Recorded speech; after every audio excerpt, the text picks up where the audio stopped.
Fusilamientos, sí, hemos fusilado, fusilamos y seguiremos fusilando mientras sea necesario. Nuestra lucha es una lucha a muerte.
Ernesto Guevara de la Serna es, para muchos, un ídolo. Para otros, solamente el esqueleto de un falso mito que ha tejido el cruzar de la historia. Las anécdotas sobre un joven idealista, luchador infatigable a favor de los necesitados, de un Robin Hood latinoamericano, han sido desmentidas por varios historiadores. Guevara, hasta llegar a Guatemala, no tenía formación ideológica ninguna. Era el aventurero aquel que lo que le interesaba era el juego de fútbol y la indiferencia y la fotografía que tomaba. Y entonces, cuando está allí en Guatemala, que comienza la invasión, él le escribe a su tía una carta: me estoy muriendo de la risa, no dice muriendo, dice una grosería, que no quiero repetir, de la risa, viendo a la gente correr las bombitas que están tirando estos aviones. O sea, él es un espectador de aquella lucha que tiene parte del pueblo de Guatemala que respalda a Arbenz y las tropas de Castillo Armas que al fin dominan la situación y derrocan al gobierno de Arbenz.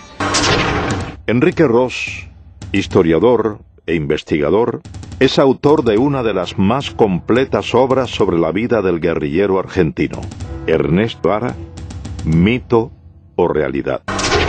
En ese momento, Guevara decide, sin haber participado de la lucha, ingresar en la embajada argentina y fue atendido, y de nuevo lo vuelve a decir Ernesto Guevara en su diario, ¿no?, que él recibió una cortesía grandísima de la embajada porque recibía lo que él más quería, que eran periódicos de la Argentina que venían con regularidad a la embajada, y el bife, que es la carne que servían allí.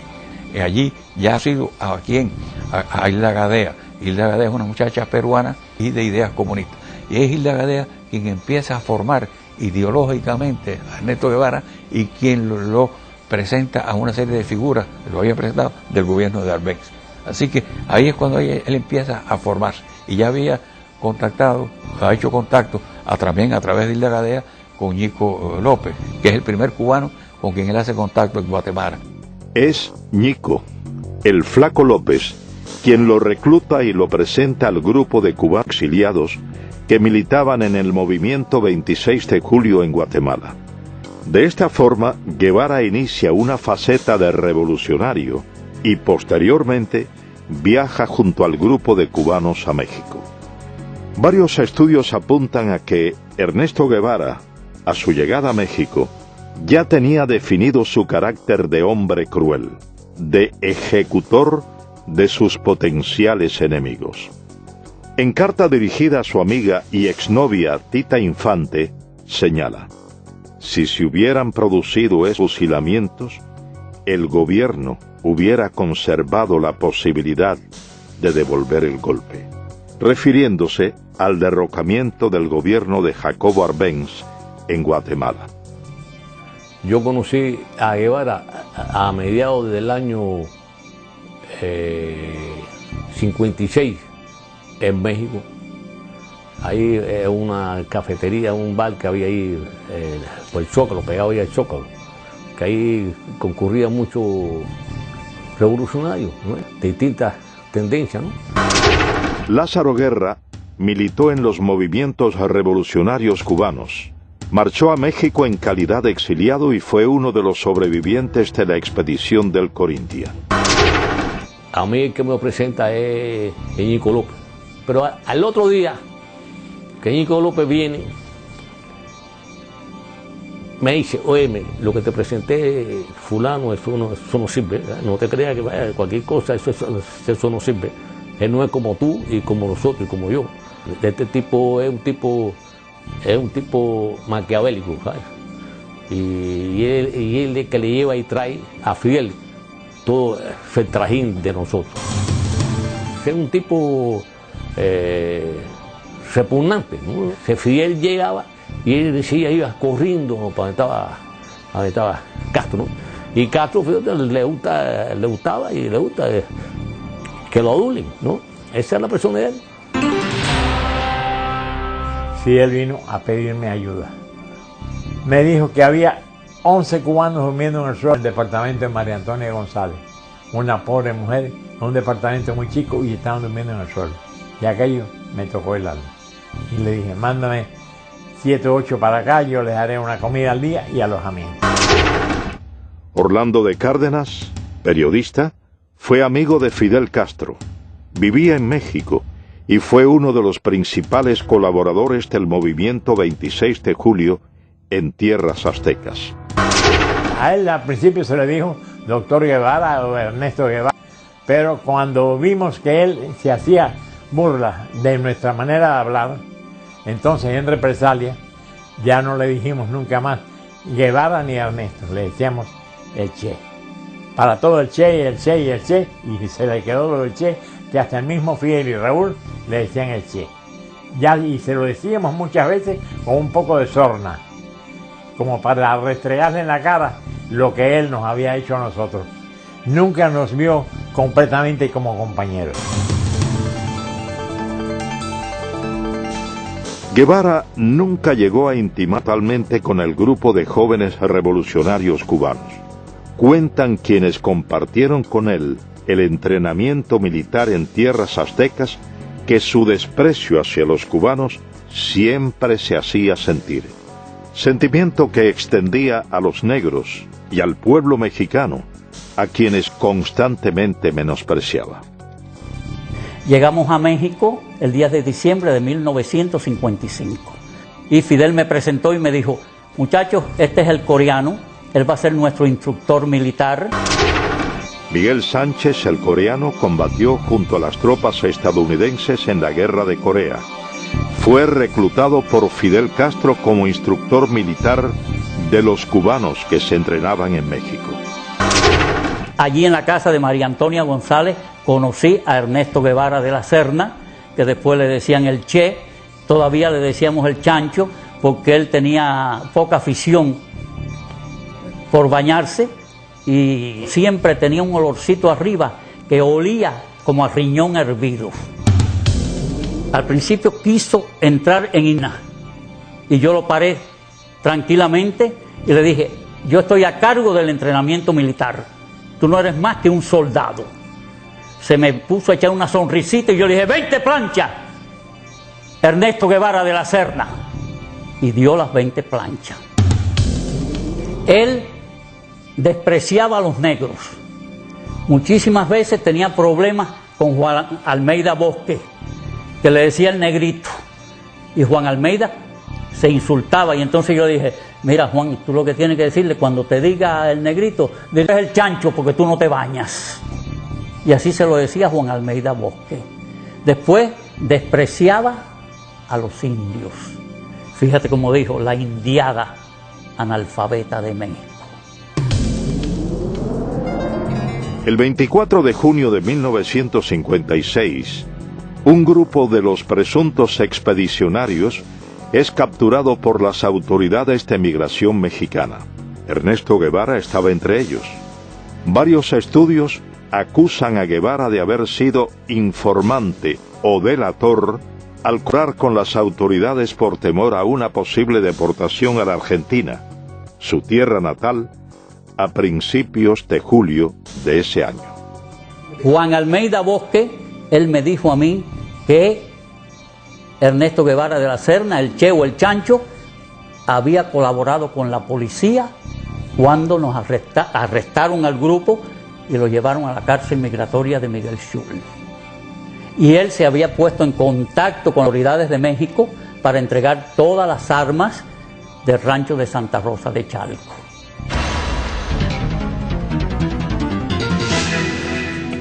A la salida de la cárcel Miguel Schultz en México, Ernesto Guevara aún tenía dudas sobre su futuro y en particular sobre su propósito de participar en la expedición a Cuba. En carta dirigida a su madre le manifestó su intención de cambiar los planes y viajar a Europa y a la China de Mao. Finalmente, Ernesto Guevara de la Serna llegó a formar parte de la expedición del Granma, sobrevive el combate de Alegría de Pío y logra posteriormente internarse junto al reducido grupo de sobrevivientes en la Sierra Maestra.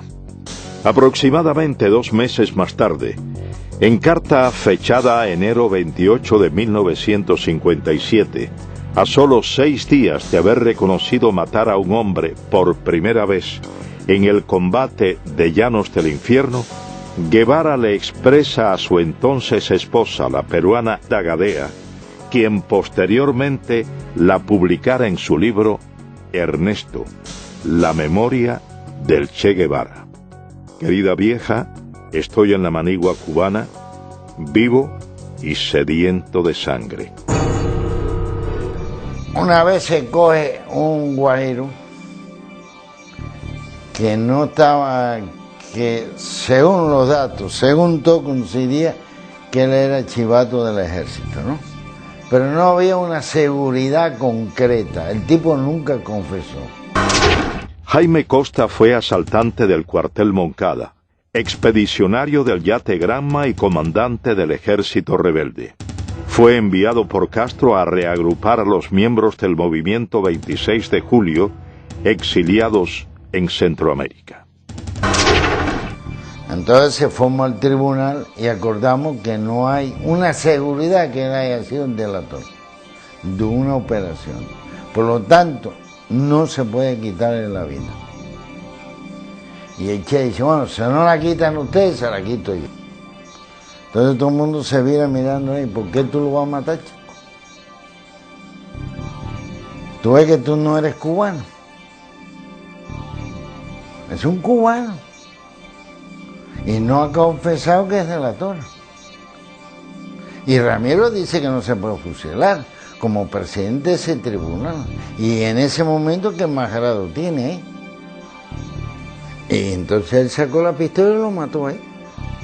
Y ahí donde el Che tiene la frase esa: la duda no hace más nada, hay que fusilarte.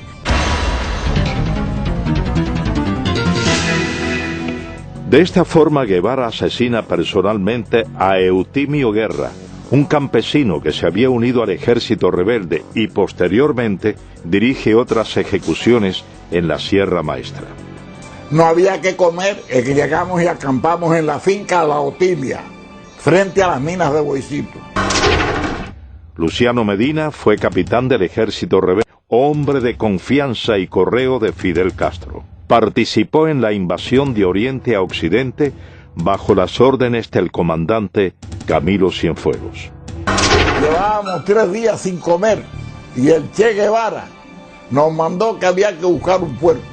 Y yo fui a casa de Caso Sotolongo, que tenía una finquita allí cerquita de la mina, y compré un puerco que me costó 70 pesos.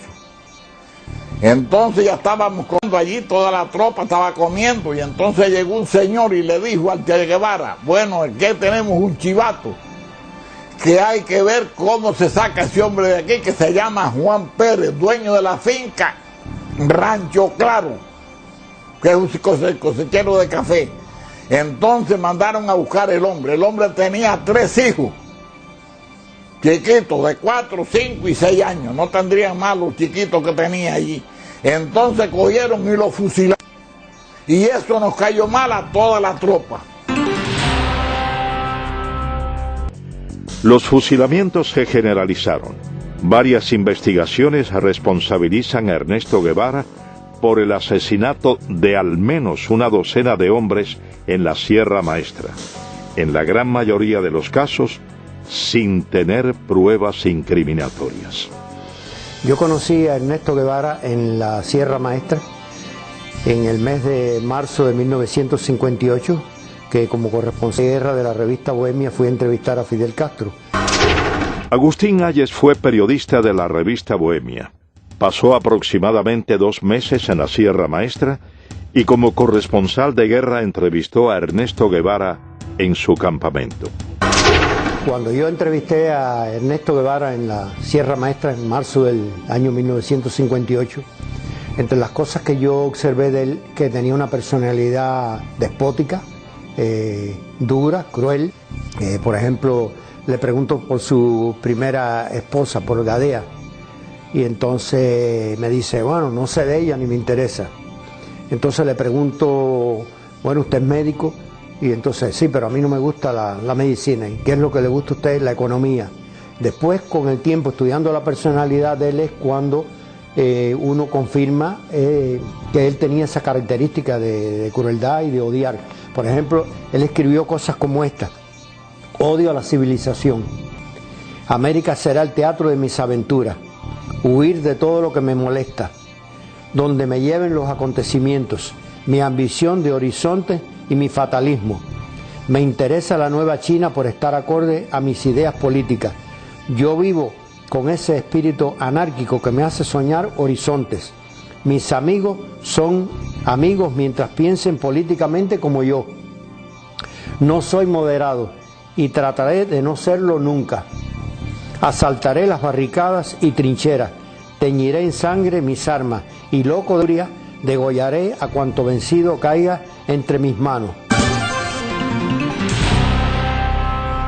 Una madrugada, uno de los que estaban en el campamento de La Plata tenía como una pesadilla y decía, mátalo, mátalo. Entonces por la mañana yo hablé con él, otras veces había hablado con él, me había dicho que era estudiante de medicina. Él se llamaba, era capitán Humberto Rodríguez.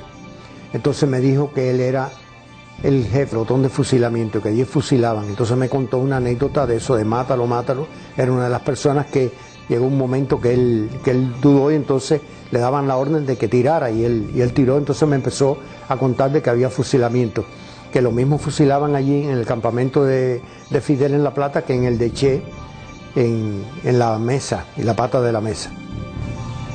En una ocasión me dijeron que iban a haber un fusilamiento, que si yo como periodista quería verlo, yo dije que no.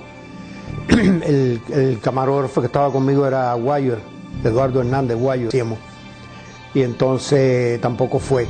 Pero sí había muchos testimonios allí de que él fusilaba.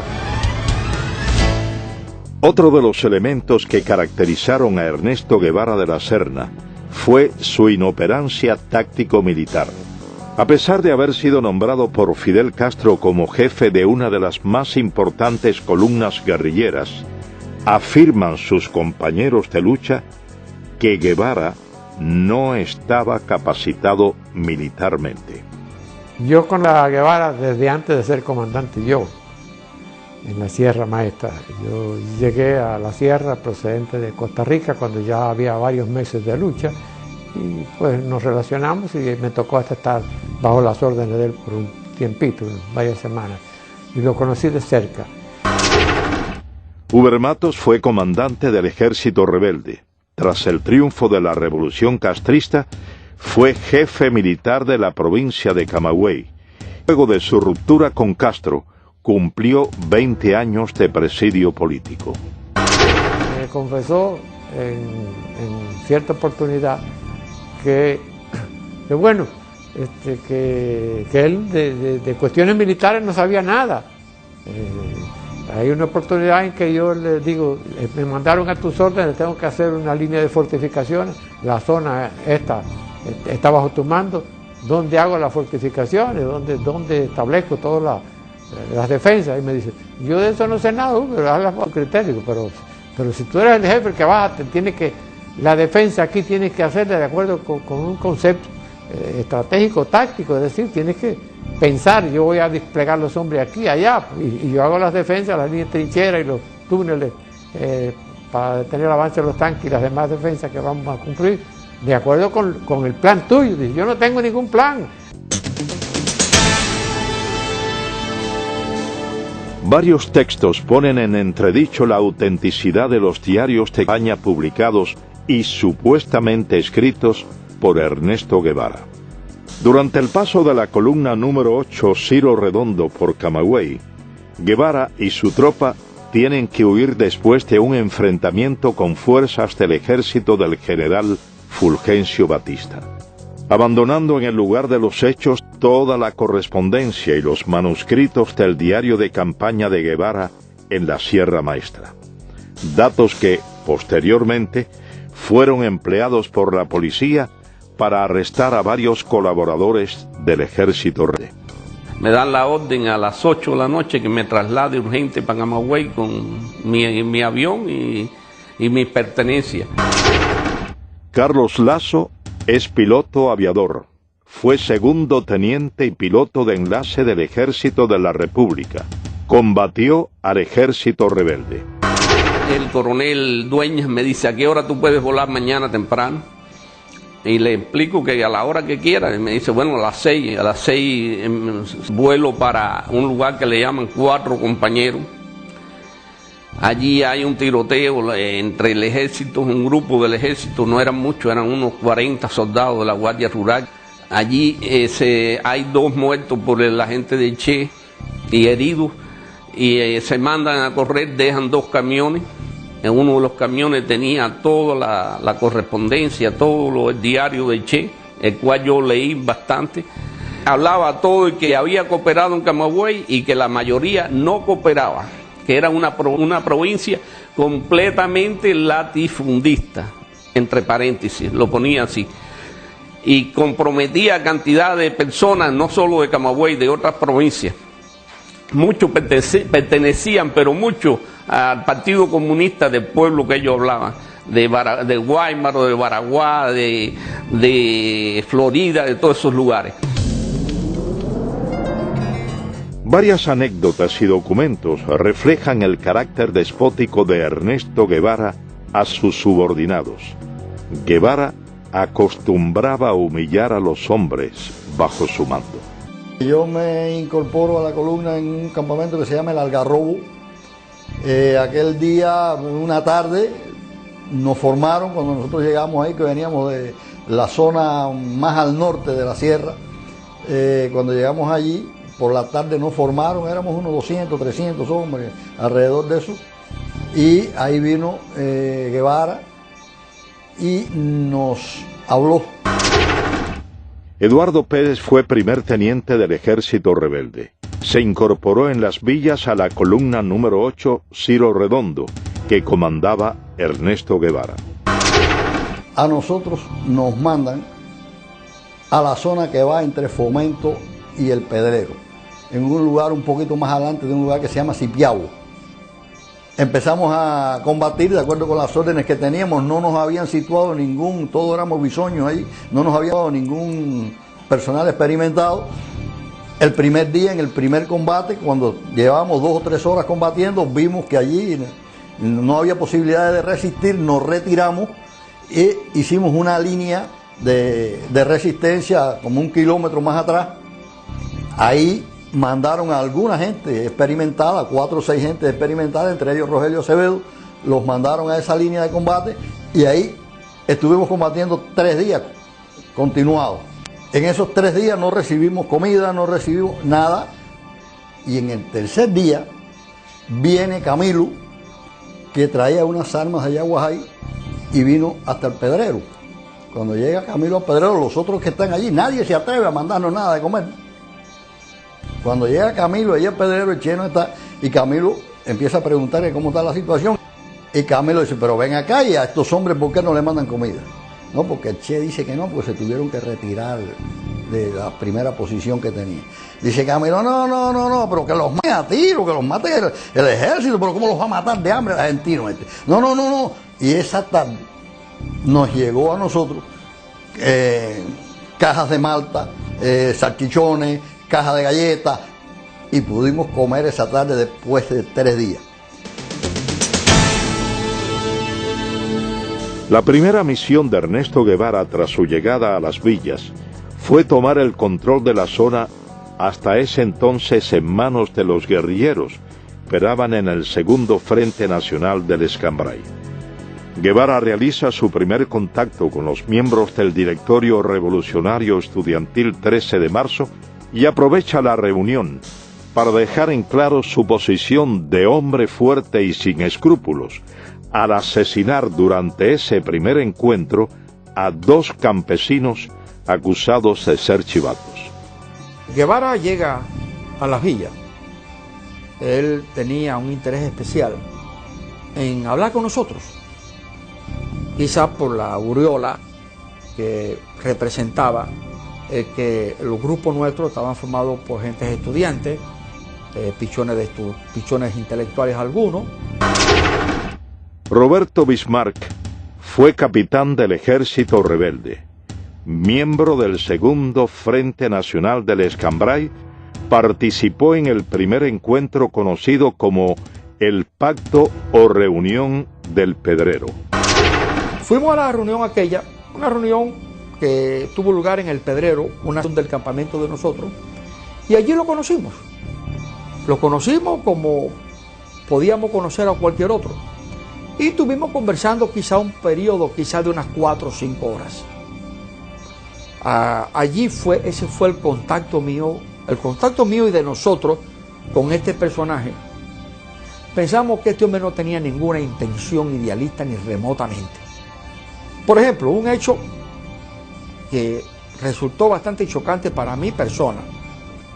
Hubo una pequeña operación militar en la cual se logró apresar algunas personas, algunos de ellos guajiros, que supuestamente habían estado colaborando, a mí no me contaba, pero eso era lo que se le adjudicaba, con el régimen de Batista. En forma arbitraria, yo fui testigo de que el Che Guevara dijo que a esa gente, como eran unos colaboradores de la llamada dictadura, había que castigarlo con la muerte. Y sin juicio previo, incluso contra la protesta, no vamos a decir protesta, contra el juicio de nosotros de que no debía de acelerarse un tipo de acción en ese momento porque no habían garantía para la persona que supuestamente estaban acusadas. El Che Guevara dijo que no, que eso había que matarlos. Y a 2 de ellos fui testigo inicial de que con su pistola los mató. Ernesto Guevara subestimó a los miembros del Segundo Frente Nacional del Escambray que combatían en la zona central de la isla y no aceptó la autoridad de los comandantes que combatían en esa región montañosa. Al entrar el Che Guevara a la provincia de Las Villas, por la parte noroeste de Banao, nos encontramos con él allá, que él estaba acampado con miembros del Directorio Revolucionario, con el comandante Cubela. Elías Nazario fue capitán del Ejército Rebelde, miembro del Segundo Frente Nacional del Escambray y ayudante personal del comandante de la Revolución, Jesús Herrera Sayas. Él y el comandante Guerrero tuvieron una buena discusión, ¿no?, por la zona que se estaban disputando, ¿no?, porque ya el Che venía diciendo que era comandante en jefe del Escambray. No era cierto, porque el comandante en jefe del Escambray era Eloy Gutiérrez Menoyo en aquel momento. Y la discusión fue fuerte, pero fuerte, en la que Jesús le dijo: tu zona es la tuya y la mía es la mía. Y si brinca la zona mía, vamos a tener problemas. Guevara nunca le contestó a él.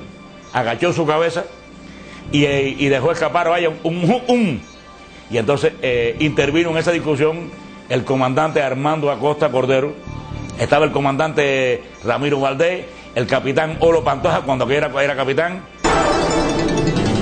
Es precisamente el fusilamiento del comandante de la revolución, Jesús Carrera Zayas, uno de los hechos que resaltan el carácter vengativo de Ernesto Guevara de la Serna.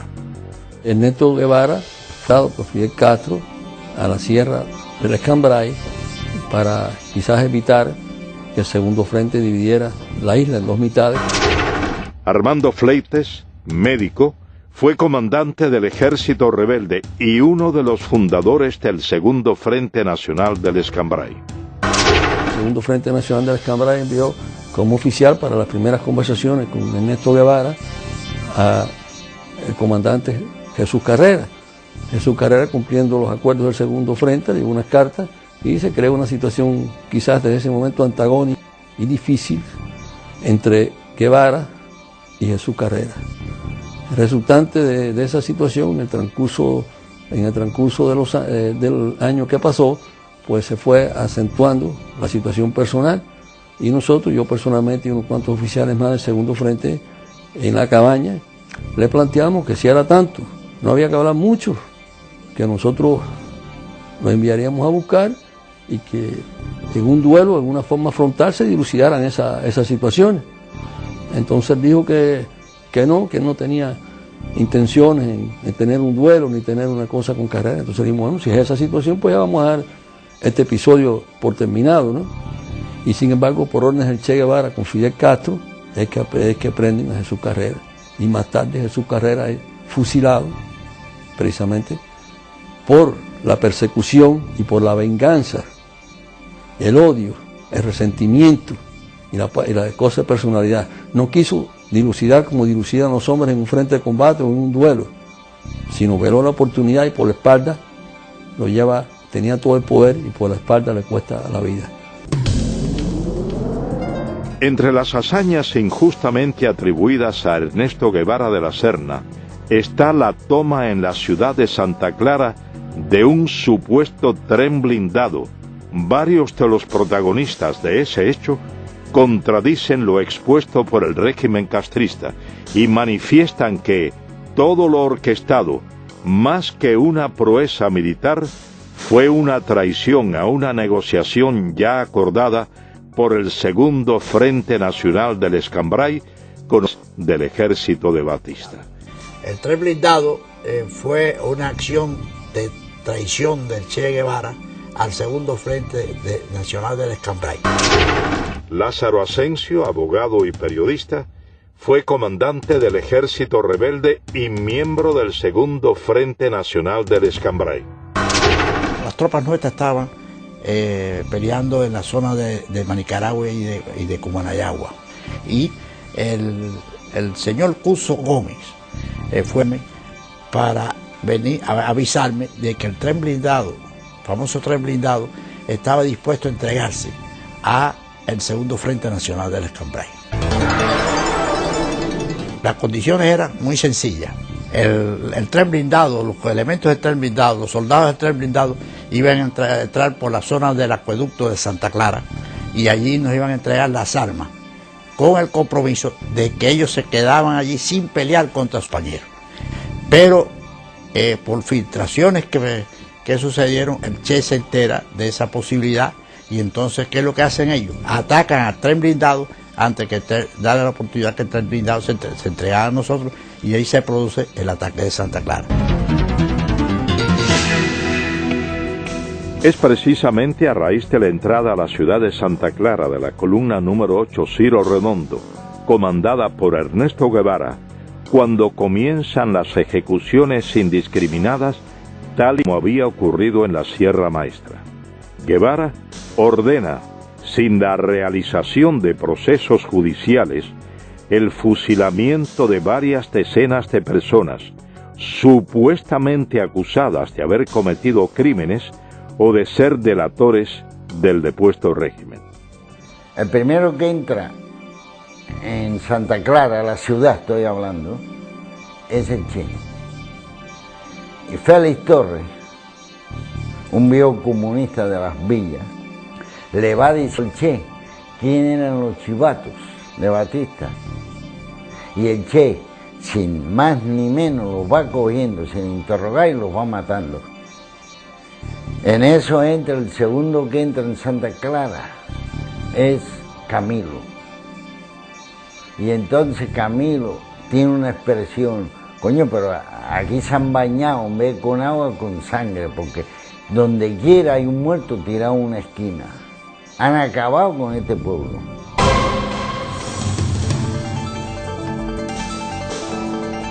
Triunfa la Revolución Cubana.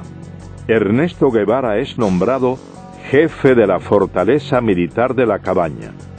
Guevara lanza un feroz operativo contra todos los militares del depuesto régimen. Se crea la llamada Comisión Depuradora. Estuve trabajando en la fortaleza de La Cabaña a las órdenes de Ernesto Che Guevara, que era el jefe militar de esa fortaleza. Napoleón Vilaboa había sido miembro del movimiento 26 de julio.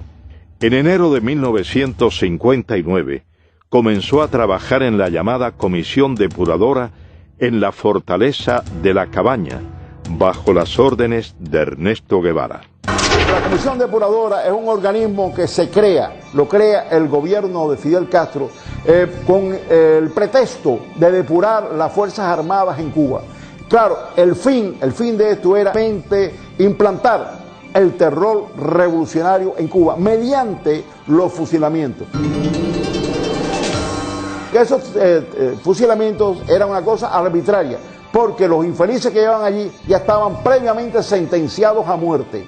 Como en el caso, por ejemplo, del primer teniente José Castaño, que había sido jefe del BRAC y que fue asesinado personalmente por el Che Guevara en su propia oficina, y contra el cual no había ningún tipo de pretexto legal para poderlo fusilar, porque este señor ni había matado ni había torturado a nadie durante el régimen de Fulgencio Batista.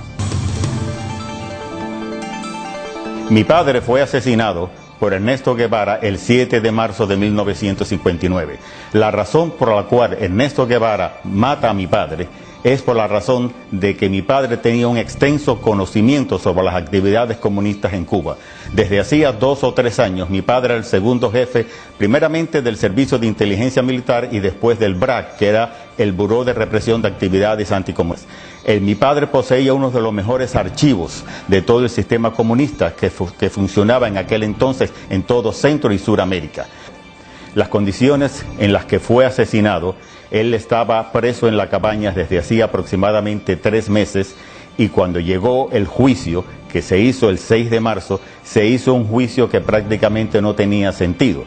El tribunal lo sentenció a muerte aproximadamente a medianoche, y entonces se hizo una evaluación del caso de Castaño y se mandó podemos decir, una comisión para que se hablara con Fidel Castro en ese momento para que no se matara al teniente Castaño, ya que el teniente Castaño no tenía ningún muerto ni ninguna persona que haya sido herida o maltratada por él.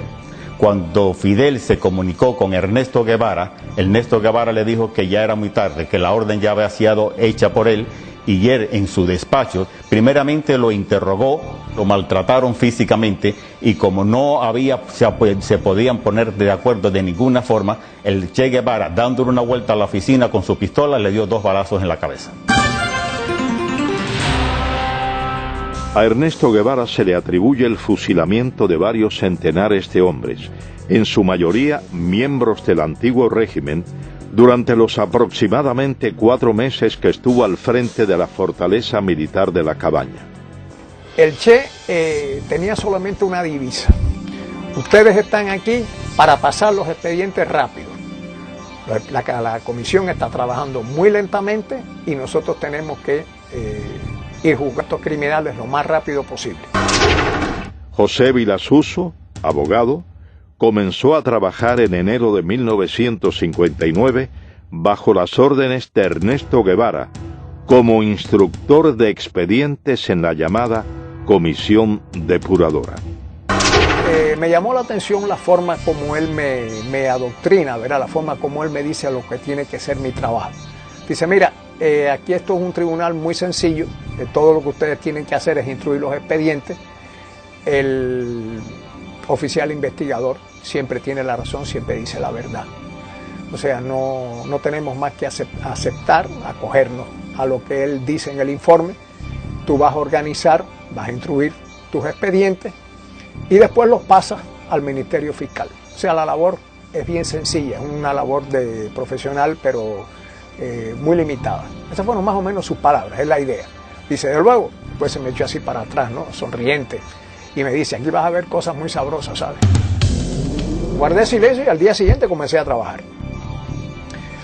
Allí se generaliza, con un eslogan político.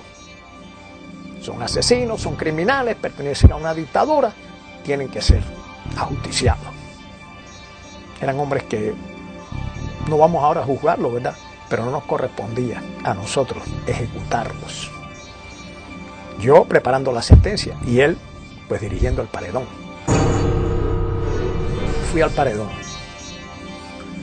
Me acerqué al lugar, me paré junto a los postes. Me fijé bien el lugar donde se situaban los reos. Efectivamente el paredón estaba a la espalda y más o menos lo que era la altura del pecho a la cabeza, pues se veían los impactos de las balas, ¿no? En una línea recta. La sangre coagulada a los pies, porque claro, se sacaba el cuerpo inmediatamente después de la ejecución, pero aquello quedaba atento en sangre. Ahí estuve mucho rato, imaginando qué es lo que es un hombre parado, amarrado a un poste, y 6 hombres que no lo conocen, a quienes nada le hizo, quien por la razón de vestir un uniforme distinto va a ser ejecutado.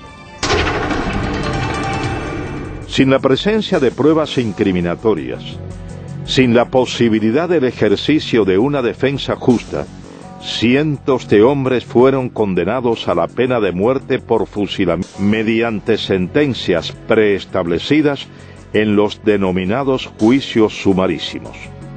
Ernesto Guevara preparó a muchos de sus hombres de confianza, quienes dirigieron o firmaron las ejecuciones a lo largo y ancho de la isla con la misma falta de escrúpulos que su jefe. Y estoy en el despacho del jefe del regimiento de Santa Clara, que era Ramiro, pero Ramiro no funcionaba allí. Ramiro se pasaba, yo no sé en qué andaba, pero no despacho. El que estaba era Olo. Con Olo Pantoja yo tenía buenas relaciones, yo me llevaba muy bien con Olo, tenía un gran aprecio. Orlando Olo Pantoja fue capitán del ejército rebelde. Fue hombre de la entera confianza de Ernesto Guevara. Murió en Bolivia como miembro de la guerrilla guevarista. Entonces yo estoy en el despacho, sentado y conversando con Olo, y diciéndole que tiene que licenciarme, que si no, que me vayan a coger preso, porque a mí el ejército no me interesa. Me dijo, está bien, vamos a licenciarte, y mandó a uno allí que me hiciera los papeles. Entonces entra un soldado y le da un papel y le dijo, mira, eso de las crucecitas son los que van a fusilarse mañana. Y yo voy y me pongo por detrás de él porque había amistad. Y le digo, ven acá, Olo, y esa gente ya lo jugaron. Y dice, no, eso lo van a jugar esta noche. Y yo, pero ¿cómo se lo van a jugar esta noche? Ya saben que van a fusilar mañana. Dice, bueno, eso es así. Estando yo unos 15 días preso en la cabaña, me llaman por los altavoces del penal a la oficina y me encuentro allí con Aleida March y con Ernesto Guevara. Ernesto Guevara caminando por todo aquel pasillo con las manos a la espalda y yo sentado con Aleida March. Roberto Martín Pérez, amigo de la infancia de Aleida March, segunda esposa de Guevara, fue dirigente de la conspiración de Trinidad y cumplió 28 años de presidio político en Cuba.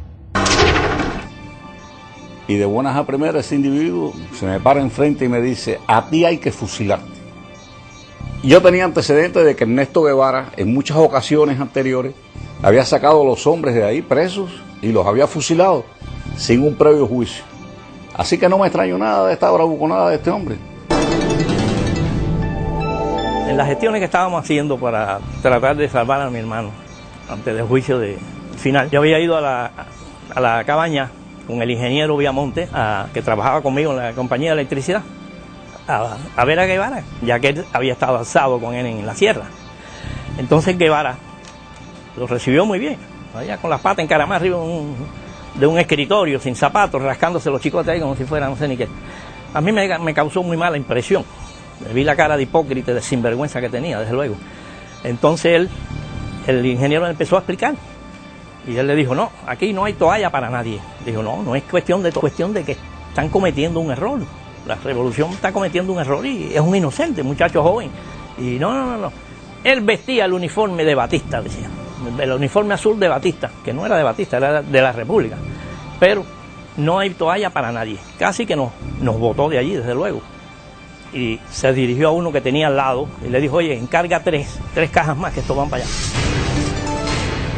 Uno de los elementos más distintivos del carácter criminal de Ernesto Guevara fue su desprecio, no solo hacia los hombres y mujeres condenados por él, a quienes consideraba sus enemigos, sino también a los familiares de estos.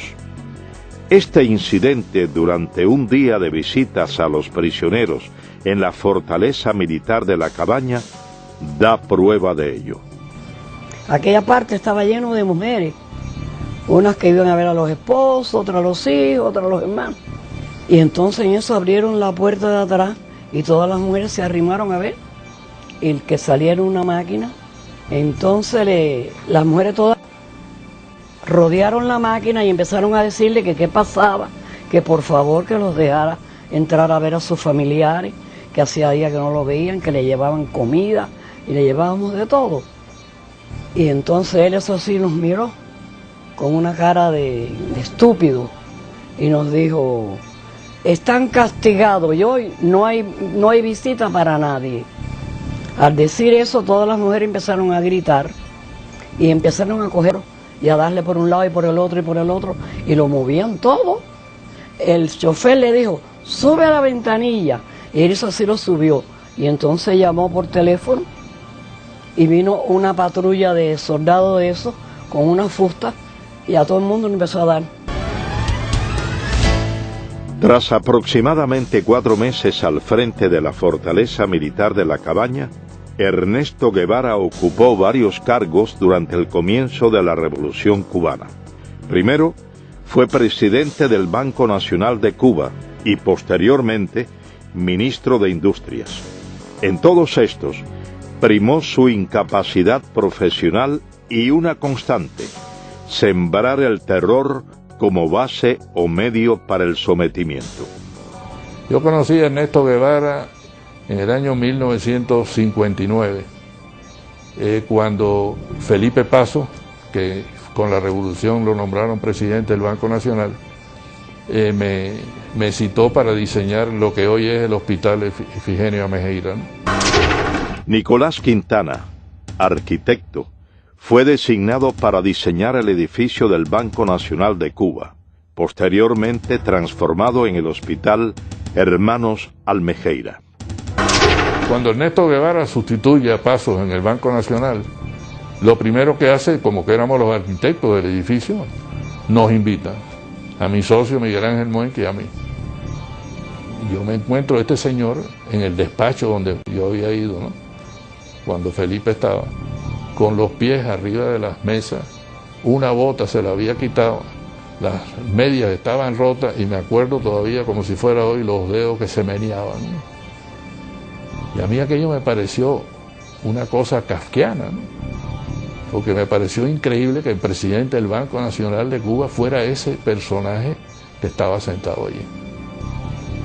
Entonces su primera frase fue, usted es burgués, ¿no? No sé por qué, se la cogió conmigo, ¿no? Yo dije, no, comandante, yo no soy burgués.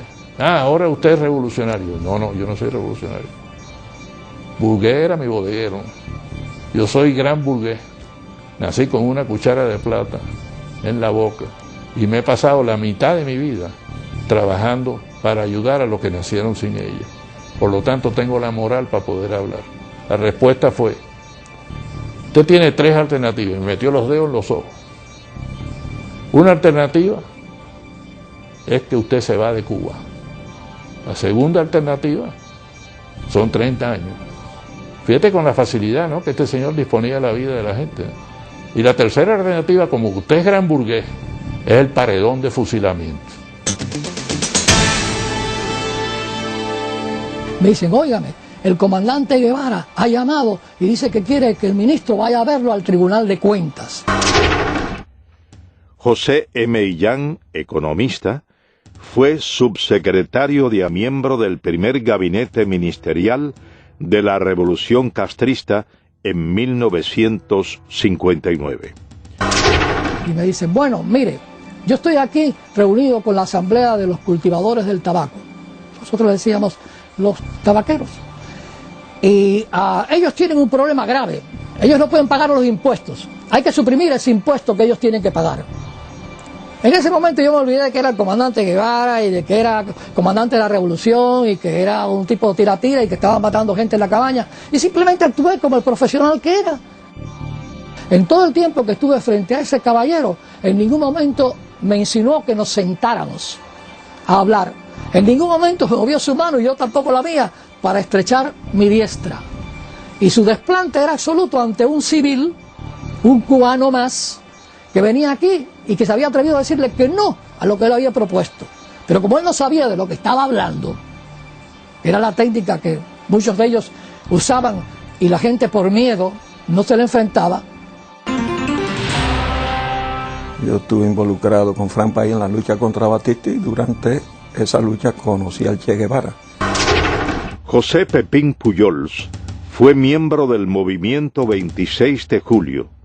Fue llamado por Guevara para colaborar como supervisor de la planta de níquel y cobalto de Moa y práctico de puerto. Entonces, él, que ya nos conocíamos, me encomiendan la labor de ir a Moa para preparar el puerto para recibir todos los petroleros, todos los barcos. Y cuando yo vuelvo en una de las tantas reuniones que tuvimos en La Habana, entró un ayudante del Che con un montón de papeles y se quedó parado. Entonces el Che le dijo, ¿qué quieres? Le dice, pasa que estos son revolucionarios. Los papeles eran los fusilamientos del día siguiente. Él cogió todos los papeles, los firmó sin mirar, porque no importaba quién fusilaba, había que fusilar para sembrar el terror. Entonces muchos de los ingenieros jóvenes hablaban con él bajo la intimidación que tenía, de esa arrogancia, de decirte, la revolución no tiene a menos fusilar al mejor de los comandantes, así que no es nada fusilar al mejor de los ingenieros. Todo el mundo trabajaba bajo esa presión de no equivocarte. Entonces tú te limitabas a hacer las cosas en la manera más segura. Como práctico de puerto, es un riesgo entrar un barco de noche. Pues no, cerré el puerto y el barco se tenía esperando allá afuera, que le costaba, incrementaba el costo de demoras. Pero todo el mundo empieza a trabajar con temor. Ernesto Guevara de la Serna, a pesar de ser tan cruel y despiadado con sus enemigos políticos y practicar el despotismo en exceso y en ocasiones la indiferencia con sus subordinados, siempre sintió temor al enfrentar a Fidel Castro. Varias investigaciones muestran que desde el primer encuentro entre ambos en Ciudad de México en 1955, Guevara mostró ese sentimiento y Fidel Castro, al constatarlo, llegó hasta abusar del guerrillero argentino. Mientras yo esperaba allí en el tercer piso, hablando con Fidel, ese día que me empezó a preguntar cómo andaban las cosas, y yo igual.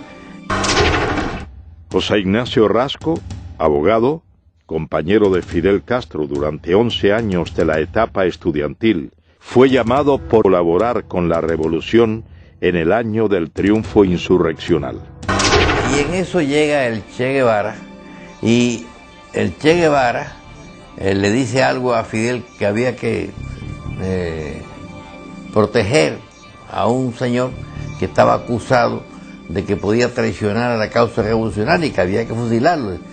Y entonces Fidel ha cogido por la solapa al señor Che Guevara, y pero, Che, no seas idiota, no te acobardes. Si tú quieres, lo fusilas. Si te parece mejor, lo pones en un avión y lo mandas para el exilio. O si no, lo dejas que se pudre en la cabaña. Esta anécdota, a mi juicio, retrata cómo era la sumisión de el Che Guevara a Fidel Castro en aquellos momentos ya. Es decir, siempre le tenía pánico, le tenía miedo. Podían discutir mucho, pero al final el Che siempre agachaba la cabeza. Tras apenas 4 años de haber llegado al poder, Ernesto Guevara se convierte en una de las principales banderas propagandísticas de la Revolución cubana. Durante su intervención ante la Asamblea General de las Naciones Unidas, el 11 de diciembre de 1964, Guevara, haciendo uso de su derecho a réplica y debido a las constantes interrogantes de los delegados presentes, reconoce la realización de ejecuciones en la isla. Fusilamientos, sí, hemos fusilado, fusilamos y seguiremos fusilando mientras sea necesario. Nuestra lucha es una lucha a muerte. Es precisamente el empleo de la pena de muerte como método para la instauración del terror una de las constantes que caracterizaron a Guevara, quien identificó a los Estados Unidos como su principal enemigo y desató contra este y el denominado imperialismo yanqui una guerra sin cuartel, recabando en los partidos comunistas de Asia, África y América Latina fundamentalmente el apoyo para emprender tales acciones consideradas hoy como terroristas. Durante su mensaje a la Tricontinental, Guevara proclama textualmente: el odio como factor de lucha, el odio intransigente al enemigo, que impulsa más allá de las limitaciones naturales del ser humano y lo convierte en una efectiva, violenta, selectiva y fría máquina de matar. Todos tienen que ser así. Un pueblo sin odio no puede triunfar sobre un enemigo brutal.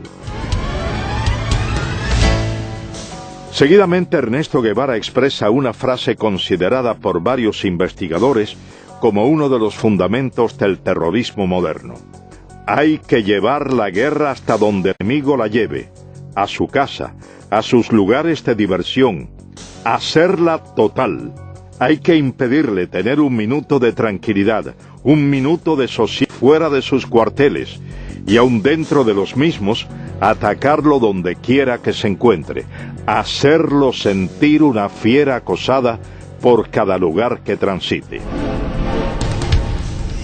Ernesto Guevara organiza un grupo guerrillero en Cuba, parte a África. El Congo es el país escogido como punto detonante de la supuesta guerrilla africana. Y llega Guevara al Congo, participa en una serie de batallas, pierde todas las batallas, nadie lo atiende, la gente del Congo no le prestan atención, dice que Kabila lo tiene a él como un becario, así como cero a la izquierda, y entonces pierde. Las naciones que rodean al Congo exigen que salgan del Congo los tropas extranjeras, y las tropas extranjeras eran las de Sudáfrica que estaban allí, y también las de Guevara, el grupo cubano, y se ve obligado a salir del Congo, pero él no quería regresar a Cuba, porque él ya sabía la enemistad que sentía Castro hacia él, y hubo una gran presión. Su misma esposa tuvo que ir a la Ida March al Congo a persuadirlo y a convencerlo de que regresara a Cuba. Entonces él allí ya ha organizado la idea de ir a Bolivia, porque ya Guevara no cabía en la isla de Cuba junto a Fidel. Tras ser derrotado en África, Guevara regresa a la isla y prepara una nueva aventura. Esta vez, el blanco escogido es Latinoamérica. Junto a un reducido grupo de hombres de confianza, marcha a Bolivia.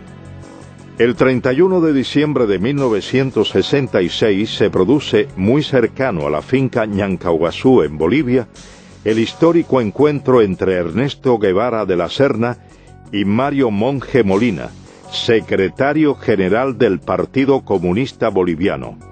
Monge le expresa a Guevara que no permitirá que ningún extranjero dirija la lucha armada de su país y le propone hacerse él cargo de las operaciones y designar su asesor militar. Guevara no aceptó. Entonces, él me dijo, yo no te puedo dar la dirección revolucionaria. Él mismo me dijo en la conversación, yo a Cuba no podía volver. Para mí se había cerrado eso. Yo me había despedido a paso marcial. Entonces tenía que buscar otro lugar donde aparecer.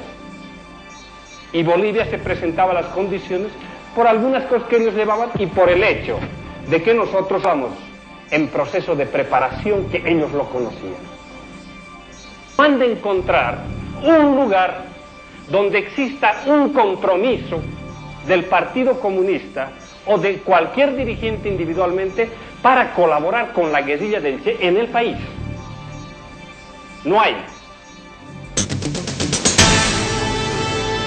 Guevara no consigue reclutar al campesinado boliviano, principio básico de su encomienda.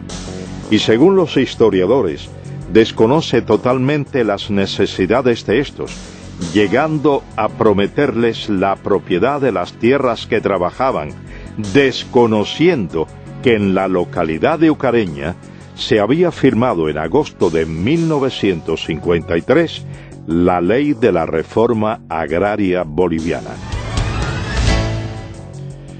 Guevara es finalmente cercado por el ejército boliviano y capturado con vida en la quebrada del Yuro. Según las notas del general Luis Requeterán, fuera en ese entonces coronel y jefe de la 4ª División de Operaciones Antiguerrilleras en Bolivia, Guevara, levantando en alto su carabina, gritó: «¡Me rindo! ¡No me maten! ¡Soy el Che! ¡Valgo más vivo que muerto!». Cuando esto ocurría, relata el general Requeterán, el reloj marcaba las 13:30 horas del domingo 8 de octubre de 1967. En ese combate, la mayor parte de los guerrilleros cae preso el Che Guevara con Simón Cubas, que era el que lo estaba ayudando a salir, nombre de guerra Willy. Félix Rodríguez fue oficial de la Central de Inteligencia estadounidense. Fue el oficial que recibió la orden de ajusticiar a Ernesto Guevara tras su captura en Bolivia. Viene una llamada telefónica y piden al oficial de más alto rango. Yo tenía en ese momento el grado de capitán y en la higuera que habían 2 tenientes más bolivianos, por lo tanto me llamaron a mí, contesté el teléfono y era del alto mando boliviano en Valle Grande y eran instrucciones específicas del señor presidente, señor comandante de las Fuerzas Armadas, que eran 500-600. El código que teníamos era 500 Che Guevara, 600 muertos, 700 vivos. Pido que me lo repita y me confirman 500-600. Cuando viene Centeno, lo llamo a un costado y le digo: mi coronel, hay órdenes de su gobierno de eliminar al prisionero. Y le doy los códigos. Las órdenes de mi gobierno es tratar de mantenerlo vivo a toda costa. Nosotros tenemos aviones y helicópteros para transportarlo a Panamá para interrogatorio. Con eso me mira y me dice: mira, Félix, usaba el nombre de Félix Ramos. Dice: hemos trabajado empíricamente, te agradecemos mucho, pero estas son órdenes del señor presidente y señor comandante de las Fuerzas Armadas. Si yo no la cumplo, a mí me votan deshonrosamente. Miró su reloj y me dijo: tienes hasta las 2 de la tarde para interrogarlo. Nuestro helicóptero va a venir varias veces, va a traer comida y municiones para nuestros soldados y va a llevar nuestros heridos y nuestros muertos. Yo quiero tu palabra de caballero de que a las 2 de la tarde tú me traigas el cadáver del Che. Y lo puedes ajusticiar en la forma que tú quieras porque sabemos el daño que le ha hecho a tu patria. Y dije: mi coronel, trata de hacerles cambiar de idea, pero si no hay una contraorden, yo le doy mi palabra de hombre que yo le llevo el cadáver del Che. Entré a la habitación, él estaba sentado en un banquito, yo le había quitado las amarras al principio de nuestra conversación y se sentó ahí. Me le paré enfrente y le digo: comandante, yo lo siento, son órdenes superiores, yo he tratado. Se puso blanco como un papel pensando que era yo el que le iba a tirar. Salí de la habitación, que yo estaba lleno de soldados afuera, obviamente estaban escuchando la conversación, y estaba el teniente Pérez al lado del sargento Terán, y entonces le dije al sargento: sargento, no le tire de aquí para arriba, tírale de aquí para abajo, son órdenes de su gobierno, se supone que este hombre muera de heridas en combate.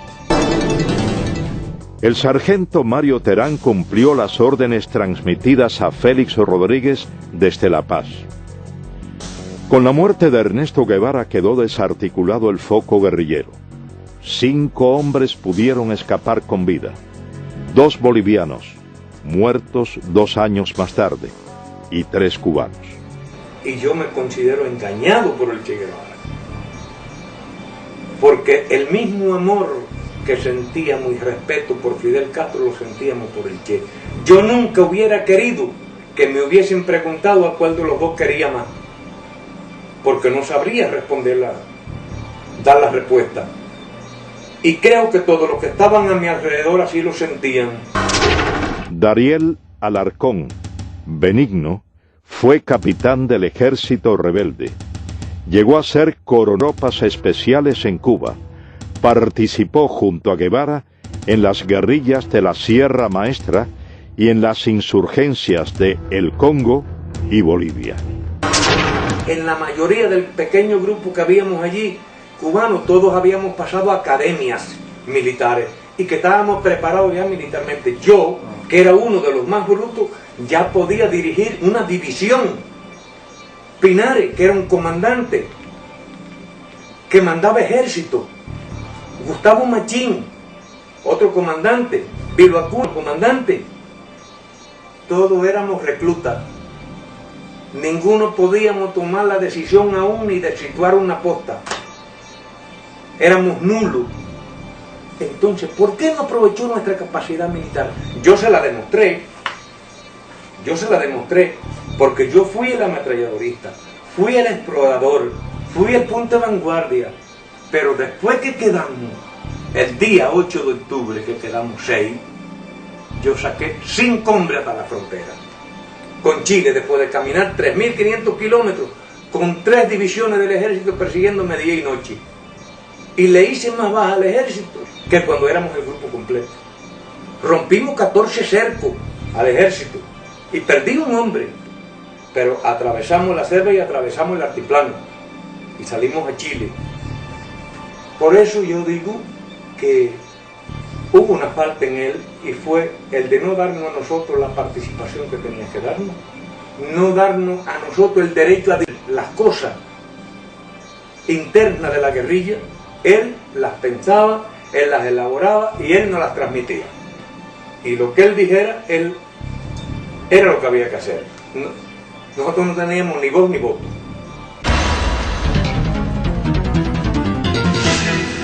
Ernesto Guevara de la Serna finalizó su aventura como guerrillero en La Higuera el 8 de octubre de 1967. A casi 4 décadas de su muerte, para unos queda el mito, para otros solo el recuerdo de una pesadilla.